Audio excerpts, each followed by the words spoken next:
Non-binary elephant podcast. Hello and welcome to the Non-Binary Elephant Podcast. I'm Jamie Icke. I'm Gareth Icke. I thought you were going to lead me in then, like you normally do. No, that was just, I don't know, well, you didn't lead me in the other week. Oh well, go on. Okay, so our guest today is Dr. Sherri Tenpenny. She is a board-certified osteopath medical doctor from Cleveland, Ohio. She's been very outspoken on the theory of the danger of vaccines. She specialises in holistic health and healing, including breast thermography, never heard of that, allergy relief and bioidentical hormones.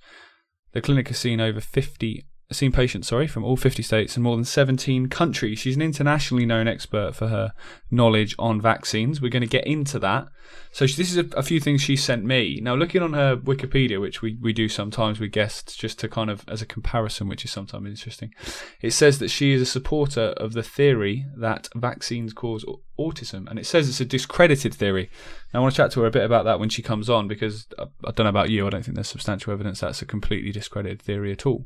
I think they disproved Mr. Wakefield's theory, and they threw the baby out with the bathwater a bit with that. Yeah, you look at the numbers of autism compared to vaccinations, and the increase in vaccines, the increase in that. It's the whole eat more food, you're going to get fatter. There is a correlation, isn't there?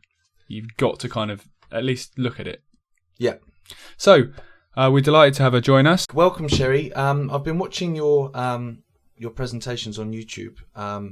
And I must admit, one thing I've found is that you're really good and funny and down to earth, which I think is important, because when you get into quite big subjects like this, people tend to throw stats around and people can get easily confused.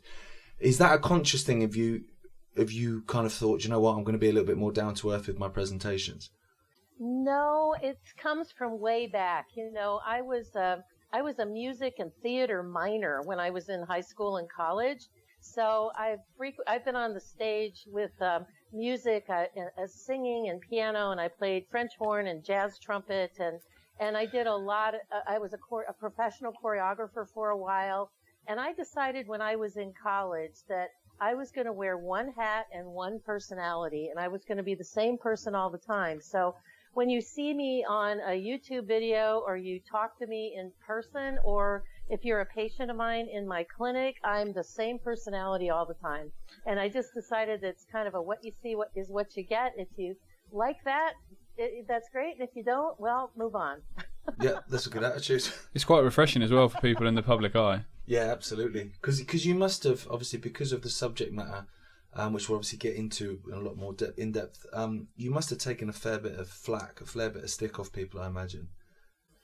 I have, but I choose to not focus on that. I would rather just move on and ignore it.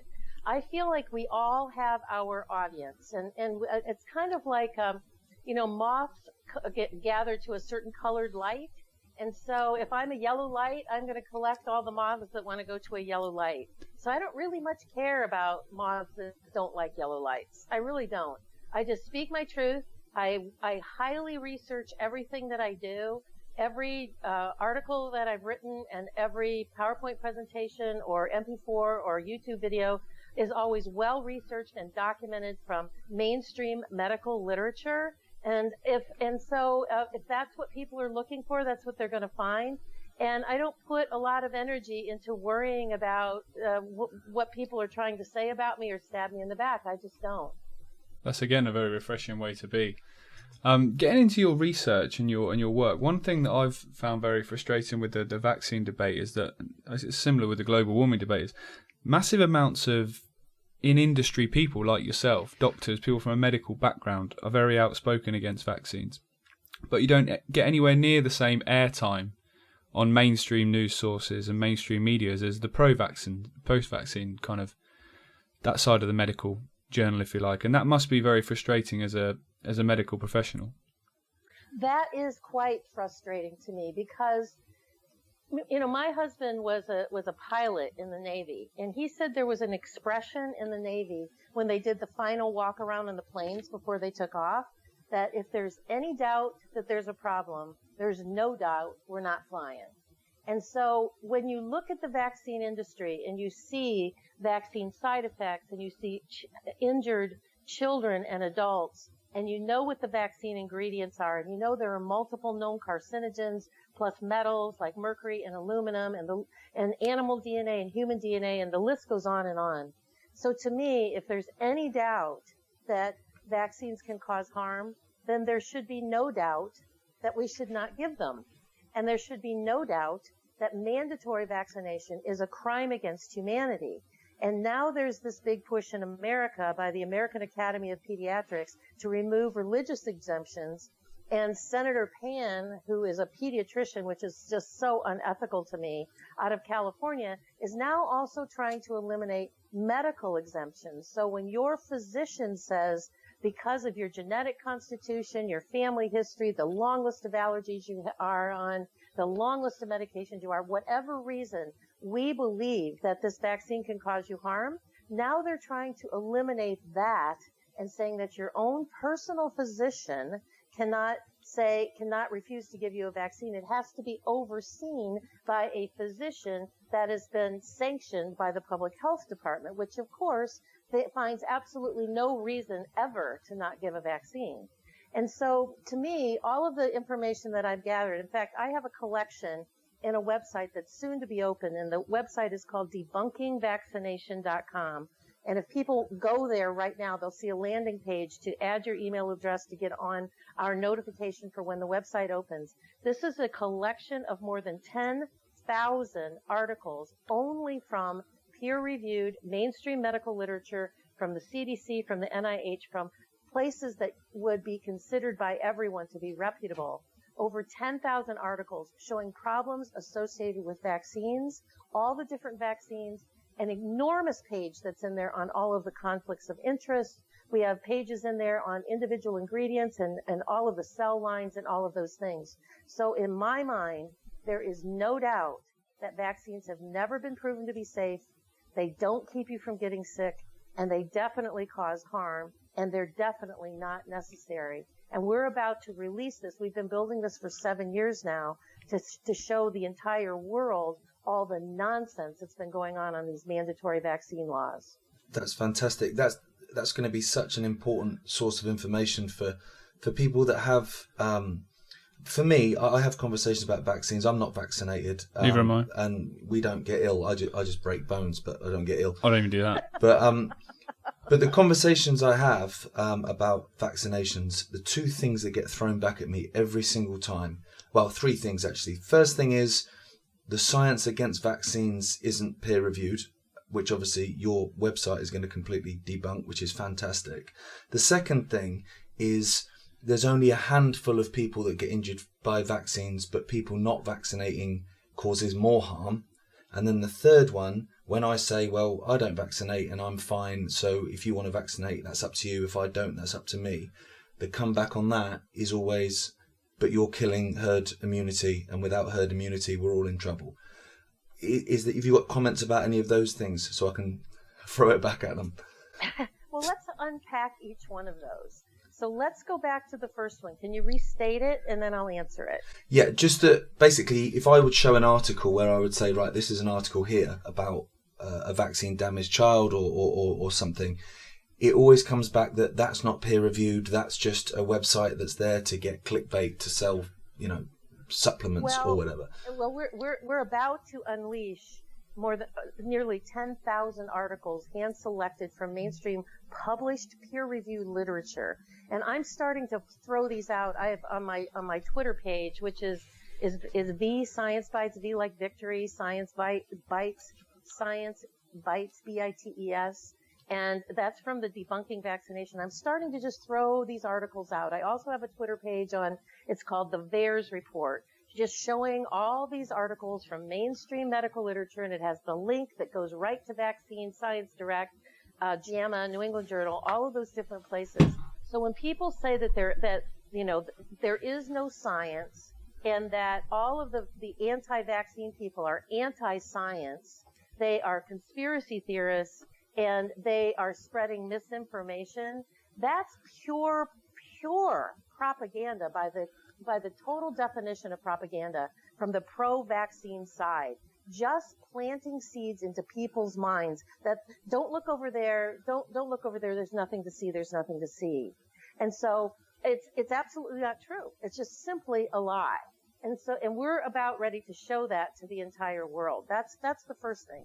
But I will say another comment about that is that several years ago, I gave a presentation at the Northeast Ohio Osteopathic Association in Cleveland, Ohio.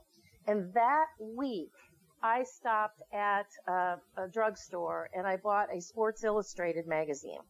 And when I got to the presentation, there's about 400 people there, mostly men. And I said, by a show of hands, how many of you either subscribe to or read on a fairly regular basis Sports Illustrated? Well, almost every hand went up. And I said, did anybody read this week the article on the women's field hockey tournament in Brazil? Well, not one hand went up. And I flipped open the magazine and I showed it. I said, it's right here. This is exactly what you do when there's an article in your mainstream journal that shows problems associated with vaccines. It doesn't fit into your paradigm. It causes cognitive dissonance. And so you flip right by it and then claim it wasn't published, that there's nothing there to see. And I had almost everyone in the room at one point or another during the rest of the conference come up to me and go, man, you nailed it. You were absolutely right. When I flip through a journal and I see something that I either disagree with or I'm not interested in, I flip right by it. So this is what the propagandists take advantage of, is the fact that people don't read things they're not interested in. That doesn't mean that it's not there. No. It's going into something with a preconceived idea as well of how it is, rather than going into something with an open mind. I mean, yeah. From a parent's perspective, obviously I'm not one, Gareth is. Gareth's got a daughter, and obviously Laura wasn't vaccinated. And I think I'd like to obviously for people like us that have grown up in this kind of alternative media, alternative environment, it's very easy to sit here and say this, but I'd like to think I'd be like this anyway, where you have a child and you're told by your mainstream physician to have a vaccine. They need these vaccinations. I'd like to think that you go away and research it and look at the pros and cons of that anyway. Obviously, I know for me now, because of what I've been around my whole life, I wouldn't even consider a vaccination. But I'd like to think that you would sit there and weigh up the pros and cons. And just because a doctor tells you to do something, you shouldn't just do it by reflex action without questioning. But so many do. Well, I think that the problem is that parents go away and they try to investigate the pros and cons of a particular vaccine, which is very difficult, and you've got a mound of information telling you that it's okay, and a much smaller pile of information that's difficult to find that tells you that it's not okay. What I think that parents should be evaluating is what is this illness that I am so afraid of? Measles, mumps, rubella, chickenpox, pertussis. What is the pros and cons of having that infection? What do I have to worry about when measles is really nothing more than a fever and a cough and a rash? Well, maybe I know how to take care of that with vitamin D and vitamin A and keeping the kids home and keeping them hydrated and giving good food. And okay, that's the infection. Now, what's the risk of this vaccine? Oh, it can cause encephalitis. It can cause autoimmune reactions. And so I'm trying to prevent an infection that's going to come and go in a week to 10 days and leave behind a lifetime of immunity versus giving an injection that can literally cause a disease and a lifetime of illness. So I'm afraid of an infection, and I'm not so concerned about taking on a lifetime of disease. To me, that's where parents should be looking. What is the what's the issue with this infection, and can I just deal with that at home? And should I learn something about taking care of a fever? And when is it important to see the doctor? Or when is it important to just let it burn and keep them at home and keep them comfortable? And then they can say, well, that doesn't sound so risky. Why would I take on the risk of this vaccine when the risk of this infection is really nominal? And to me, that's where I think parents should investigate. How did you find it, Gaz, when you said you weren't going to vaccinate? Did they try and bully you a little bit? Yeah, they tried to bully my wife. They didn't try and bully me, but I've got kind of crazy eyes when I don't get a lot of sleep, and I didn't get a lot of sleep during it, so I don't think they were going to argue with me. But we did have an interesting situation where my wife in her family has blood clotting, so they were talking about giving us giving Laura a Vic K injection as soon as she was born, and that basically helps to clot the blood in the brain for any sort of trauma for when she's been born.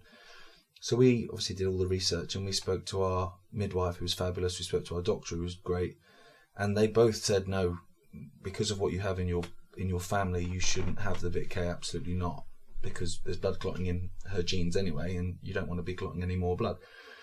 But when we didn't do that, a young doctor at the hospital, who honestly, without being insulting, did look young enough to be my daughter, she said, "Oh, you've not had the Vic K," and I obviously then explained in great detail as to why it wasn't and why it had been agreed with a doctor and agreed with a midwife. And she just said, "Well, yeah, could get brain damage, but fine." And it's like, why are you throwing that at me? Do you know what I mean? I've not slept. This tiny little thing has been handed to me that I'm now responsible for, which is insane. And then you're throwing a guilt at me when actually you don't know the situation. It's just that doctor had been indoctrinated into this is what we do, and it wasn't taking an individual case. I don't know why I'm being interviewed. Sherri's far more knowledgeable than me. Well, yeah, but it's applicable to how so many people probably get vaccinated when if research was done, they wouldn't. Yeah, they get bullied into doing stuff. Yeah, absolutely. Yeah.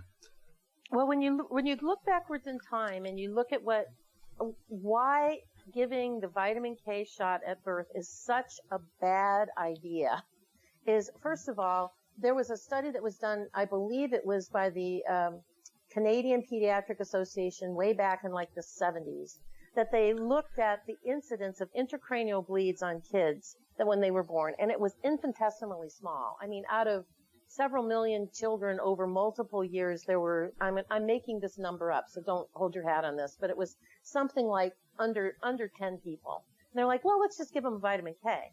Well, here's the thing, is that babies' own livers start making vitamin K at about 7 days of age. Because prior to that, when that baby gets compacted, you've got this 7, 8, 9, 10 pound thing coming through a pretty little canal there and squeezing that baby to get them out into the world. You don't want them clotting because they've got microscopic tears that just happen. And you want all the stem cells and all the white blood cells to go in and do that repair. You don't want to be clogging up that pathway. That's the first thing. The second thing is one of the reasons we started giving the vitamin K shot at birth was when we started doing circumcisions in the hospital instead of doing them at 7 to 9 days of birth like the rabbis recommended, because we were doing circumcisions and so the babies were bleeding, and so we gave them vitamin K so they wouldn't bleed with the circumcision. But like I said, the liver starts making vitamin K on its own around day 7 or 8. And that's when, rabbis generally recommend that's when circumcision is done. So we have medicalized so many things. And vitamin K oral drops, they've known since the 1950s. These were actually studies done in the UK that showed that the vitamin K oral drops were better. They were non-toxic. They were whole foods. They were metabolized the way that they were supposed to. And they didn't have benzoyl peroxide and they didn't have aluminum in them like a vitamin K shot does. And so this is, in my opinion, one more completely medicalized, unnecessary procedure that we do to newborns. I mean, I'm telling you, in this day and age, I don't know how any baby gets the full term and makes it out alive and gets the 1 year of age. I mean, between what we do when we're vaccinating pregnant women with flu shots and pertussis vaccines, we do multiple ultrasounds, which are unnecessary. We shoot up these kids with vitamin K and hepatitis B when they're minutes old, and then we start pounding them with all these vaccines at 2, 4, and 6 months of age. When they get to 1 year of age, when they get an MMR and a chickenpox vaccine, 4 live viruses at once, is it any wonder that these kids their immune system just gets crushed? And they just buckle in, and they end up with brain disorders that are encephalopathy and encephalitis, which are the nice ways of saying autism, or they've got autoimmune conditions, or they have cancer. I mean, there's this huge spike of cancer that happens when kids are about 6 years of age. Well, what happens when they're 5? They get another big round of shots. right before they start kindergarten. And by that time, they've had fluoride and chlorine and GMO foods and lots of white sugar. I mean, how do kids make it to 5 years of age these days? I really don't know. I think it's a miracle if your children get to be 5 years of age and are relatively unscathed. Well, you've got all the radiation from smartphones and that as well now. Yep, exactly. Throw 5G and all that into the pot. What would you say are because the second question I asked earlier was that gets thrown back at me is that the amount of vaccine damaged kids is so tiny compared to everyone else who's great, and therefore that's a better way of doing it than not having vaccinations and having all these diseases come back. What kind of figures do you know of? Well, first and foremost, we need to stop calling these things diseases. We really need to change our language and make sure we emphasize they're infections. Everybody's had an infection. They've had an ear infection, a sinus infection, a bladder infection. You've cut your leg and you have an infection, or you have an infected hangnail. Infections are much less scary than disease. And what we're doing with vaccines is we're causing disease to try to prevent an infection, which is insanity. The second thing is the only thing that, to answer your question, the only thing that they really count as a vaccine injury is an anaphylactic shock, or death, or a seizure disorder, or something horrible. They don't look at the long list of health conditions that our children are experiencing today, like asthma, allergies, huge issue with allergies, with the gelatin and the MMR vaccine and the chickenpox vaccine, and the polysorbate 80 that's in the DPT vaccines. Huge amounts of allergies from that, from published literature. So what about all the kids with asthma, allergies, eczema, ADD, ADHD, all the kids on psychotropic drugs, all the kids that have neurological seizure disorders, all the kids that just have all of these sensory integration things that we have to teach them how to eat food because they have weird tastes in their mouth and so they have to go to food therapy. So when you ask how many kids are vaccine injured, I just say look around, almost all of them. Yeah. And if just because you don't end up with the worst case scenario of autism, seizure disorder, or death, doesn't mean that these kids are unscathed. And what if the kids look pretty normal and they don't have any of those conditions, but you've just shaved 10 IQ points off with each one of the vaccines you get? Just shaved off a little bit of IQ each time that you've done that. Nothing overt, nothing that you can see, but you are taking away their potential, their maximized potential if they were not vaccinated. Yeah, I mean, I see that. My fiancée is a school teacher, and the amount of kids in her classes, both ends of the country since we've moved, that have some kind of learning difficulty or some kind of ADHD, something like that, compared to like when I went to school, and Gaz will be probably even less than me. It's mad. That you're certain 5 or 6 in a class of 25. I remember in my year at school, I had a lad that was blind, a lad that had Down syndrome. I don't remember anyone else with any kind of. Now it's common practice.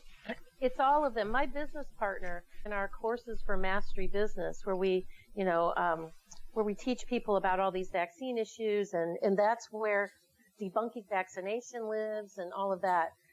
He's got a 10-year-old and an 8-year-old, and they were at summer camp. And or it wasn't summer camp. It's a camp right after school. Right after school starts in the fall, they call it outdoor school, where they take all the kids and all the Boy Scouts outside, and they go to this Boy Scout camp for a week, and they teach them like Boy Scout like things, like how to start a fire and play tug of war and all these things. His oldest son, Matthew, who's 10, who's not home birth, not vaccinated, is a great kid. He's a scholar. He's just amazing. He said to my business partner, his dad, he said, "Dad, look at the difference from last year to this year from outdoor school. Last year, there were 50 kids here, and there were maybe 10 of them that were on daily medications. Now there's maybe 10 who are not. And they're whiny and cranky, and they don't get along well, and they have to line up for their morning medications, their noon medications, and their bedtime medications. What have we done in one generation by all of these vaccines to try to avoid a fever, a cough, a rash, and some diarrhea?"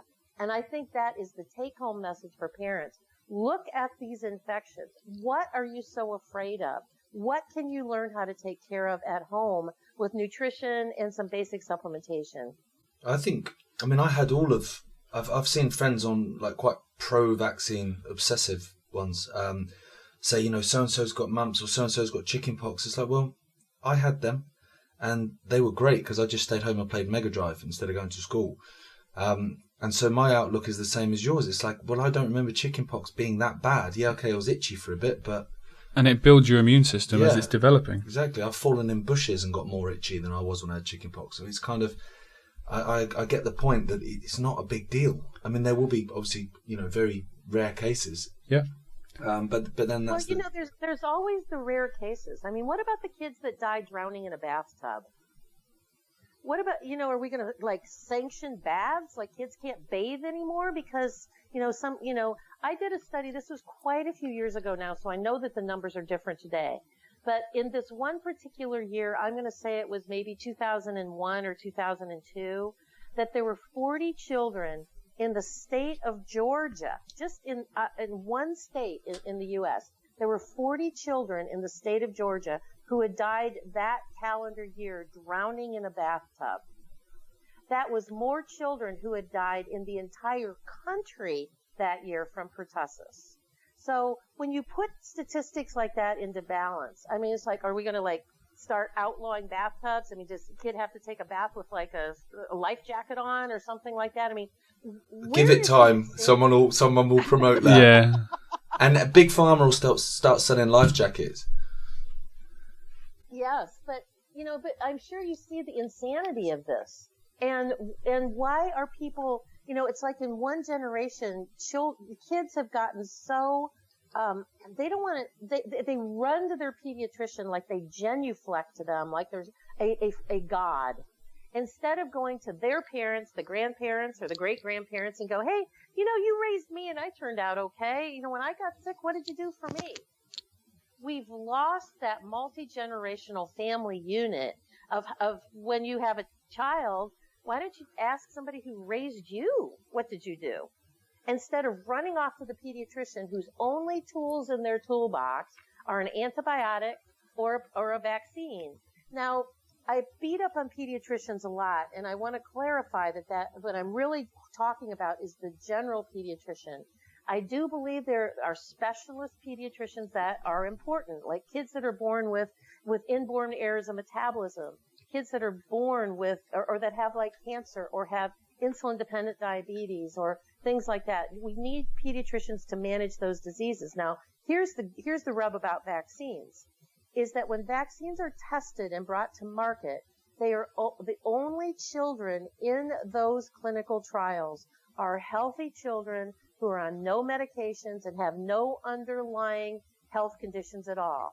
So, let's say that there were 800 kids in a trial. When the vaccine becomes available, now the pediatrician says, oh, we have to give this vaccine to every child, regardless of family history or health conditions, even though that becomes a true experiment, because vaccine clinical trials were never tested on anybody but a healthy child. See, that's where the figures are skewed then, isn't it? And one thing I want to get into is it's the same with lots of different areas, and this is, a massive one. The aggression towards any opposition from the mainstream, and Gaz kind of mentioned that earlier, the opposition and the discredit, if you like, that you all have faced. And I think I've just got a story up here. It's kind of quite close to home for us at the moment, as you might have read, to do with the tour that you had planned in Australia in 2015. The fact that effectively a country have banned this view from being heard there, that's an incredibly aggressive stance and suggests a deeper, more sinister reason for this information not being allowed to circulate. Well, it certainly is. I mean, first and foremost, we're messing with their business model. You cannot build a $1.3 trillion industry on the backs of healthy, unvaccinated humans, whether that human is an adult or whether that human is an infant or an adolescent. I mean, think about it. Both of you guys said that you were unvaccinated. You're completely healthy. So you're not taking chronic daily medications. So if you're not sick, by one reason or another, we are tapping into their pocketbook. And I believe that there are millions of more completely unvaccinated kids out there than we really believe, because not everybody is like me or you or people that are willing to be vocal about this. A lot of parents just quietly don't vaccinate their kids. And they see the difference and they're just not sick. And so when you are not a sick kid, you are not part of the business model of every human on the planet to be on 1 or 2 daily prescription medications for life starting in childhood. That is their stated goal. A cured patient is a lost customer. Exactly. That's why that's exactly right. Why there will never be a cure for cancer, never be a cure for autoimmune diseases. And in fact, like I said, we continue to create customers for life for them through these vaccines. So if you get a vaccine and you get an autoimmune disease or lupus or cancer, you are a customer for life. And so I look at the vaccines as the economic loss leader of their entire business model. It's like if you walk down the street and you see a store and there's a big sign on the door that says, come on in and get your free $30 t-shirt. Free t-shirt, just come in the store. So you walk in the store and you get your free $30 t-shirt. And while you're there, while you're in my store getting your t-shirt, I'm going to try to sell you a $1,000 Armani suit. So that's how vaccines work, right? You walk into the store, you get your vaccine for free, your insurance pays for it or the health department pays for it. Oh, and now that you're sick, I get to sell you a $1,500 per dose biologic to take care of your symptoms. It's their business model. If it wouldn't be so sinister, it would be a really, really smart business model. Yeah, well, it is a good business model, isn't it? It's just evil, but yeah. Yeah, the one thing. I mean, think about it. In the U.S., there are 4 million live births per year in the United States. To make vaccines mandatory and to do this big ramp up of this vaccine schedule, I mean, think about it. If you had in your business, I mean, you have a store and you sell something, and you are guaranteed by the government 4 million customers per year, every single year, year in and year out. And not only are you going to get all these babies that you can vaccinate, there's going to be anywhere from 10% to 100% of those babies who are going to end up with some sort of a health condition that you get to sell them one more product in your store. So not only do you give them you get to sell them the vaccines, now you get to sell them a product for their asthma and a product for their autoimmune disease and a product for their ADD and their ADHD. I mean, it is an unbelievably incredible business model if it wasn't so absolutely evil and sinister.